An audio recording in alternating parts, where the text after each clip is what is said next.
being available for labor market. Any person seeking employers potential and yendiwa.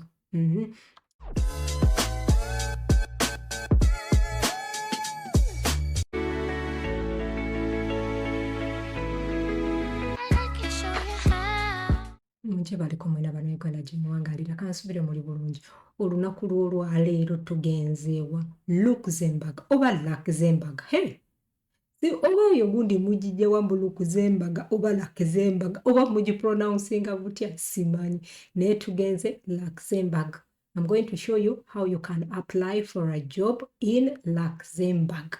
Or Luxembourg or the Luxembourg, I really don't know. Watch this video till the end. Kali katugende mask. Kati ogenda ku Google otekemu ekigambo ADEM oba ogenda gwe kijira oba kyakiri ADEM Luxembourg jobs. Ojje wano togenda wane wasooka ojje wane awokubiri ADEM facility employ bineno eyo. Kati eno page eri mu gundi mu France goja baluno lu France oba luki oba like luno oba lulimi Luxembourg ndowooza jangu waneeno o translating otekemo into English ogamenti okay can translating page eno into English okitegeera then ogikyuse egene muki mu Lungereza kati manya Lungereza Luzungu yes kati wogikyusa waneeno neja mu Luzungu jangu waneeno ewali job seeker wojja otapingawo ku job seeker wotapingawo ogenda kujja waneeno ewali register with ADEM okwatewo oba oklikingewo wojja waneeno oklikingawo ogenda kujja ku page eri waneeno ogambe how to register as a job seeker because you are looking for a job. Kati wojja wano ogenda kujja ku page efaanana bweti. Kati kweno page efaanana bweti njagala mbatwale osobola okugira kyenkola kyokola. Eno page bweti ogambe wano bakugamba fill in the online form available in 3 languages. Ne bakugamba lo France, Dutch, then ne English. Jangu waneeno ogambe online form. Oklikinge ku online form. Kanjizeeyo otulabe. We tugenda ku online form wano bakugamba waliwo ebintu bibiri. Ne bakugamba form for persons over residents and non-residents who have a Luxembourg social security number. Wobanga already oli mu Luxembourg obanga oli mu Luxembourg. Banange ekyo kintu kinsesa mu Luxembourg oba banne mubijjawa simanyi. Then waliwo ne wano eno form egamba form for persons who do not rise oba abatabeera in Luxembourg and do not have Luxembourg social security number abatabeera mu nsi eyo. So you come here and click here. Oklickinga waneeno. So wojja ogenda kulaba form eno oba okitegeera form eno. Form eno egenda kugira bweti. Ogenda kujja waneeno oteekewo erinnya lyo oteekewo amannya go nga wegali mu passport. Kati badde njagala basomeramu wana akantu katono. Important to meet condition of biki bwe bityo bwe wenyini kati mjongezeeko bakugamba wano subject to meet the condition of exercising professional activity in Luxembourg and being available for labor market. Any person seeking employers potential and yendiwa. Any person who is seeking employment in Luxembourg may register as job seekers. Available kandabe kanziremu njire ekibi njagala nzuminge mu birabe naye katujja biramu. Availability for market means that you must be reachable without difficulty both by the DM service and potential. Kati wano ekyo bategeeza nti kaso registering making eshimu yo giteekako email yo nga basobola okucontactinga okitegeera both ADM service and by potential workers to enable your ability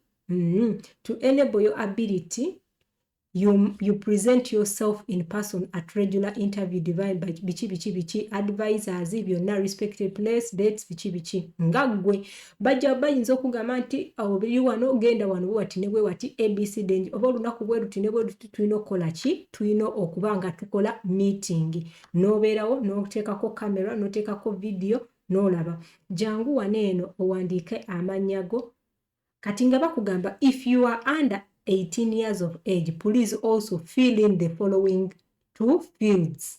Kati obanga oli muto bagamba wano filling awo bagadiani bo teekawo email yo teekawo enamba y'essimu. Kati waneeno woba oli mu Dubai teekawo ye Dubai, woba oli mu Uganda teekawo ye Uganda. Oba okitegeera. Otandika oteekawo enamba yo.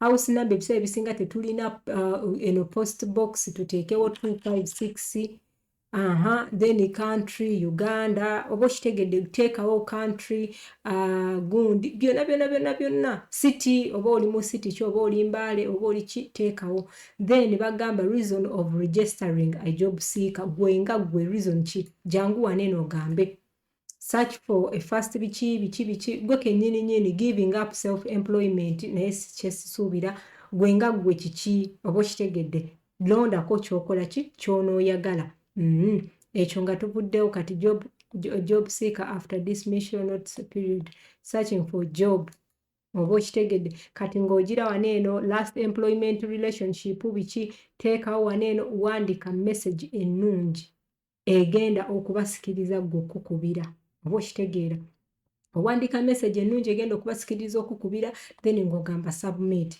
trust me these people they will kati ekirala kyembadde njagala obagamba abannayuganda mwegendereze abafere bangi abafere bakwata ne bayingira mu zino website simanyi how ne baziyingiramu bano abali fake ne bakuweereza message bino ebintu birina okuba byabwereere ekintu kye nabagamba kyensobola okubaddiramu ekintu ky'olina okusasula kiri ekintu kimu Interpol medical ebintu bya medical ng'ate bwe balina okulagira eddwaliro n'ogendayo n'okola n'osasula ssente zo visa fee eyo yo giwe oziweera ku embassy kasita omuntu yenna yenna akkubira n'agamba sooka mpe ssente bwe ziti mu blocking bino ebintu bituufu naye abafere babiyingiramu ne babifuula ebifu kati gwe nga gwe kasita owulira ekintu ekitakonectinga bwe kityo bannaye kijjeeko kubanga abantu abali mu Luxembourg be bampa bino ebintu oba omuntu ali mu Australia yampa bino ebintu abantu abali mu nsi endala be bampa ku bino ebintu kubanga nze nange sigenda kubeera nga mbimanyi nnyo oba okitegeera but these people they give me these things nga babikozesezaako oba nga bafunye abantu ababikozesa kyobola nkugamba try making sure you make a good CV.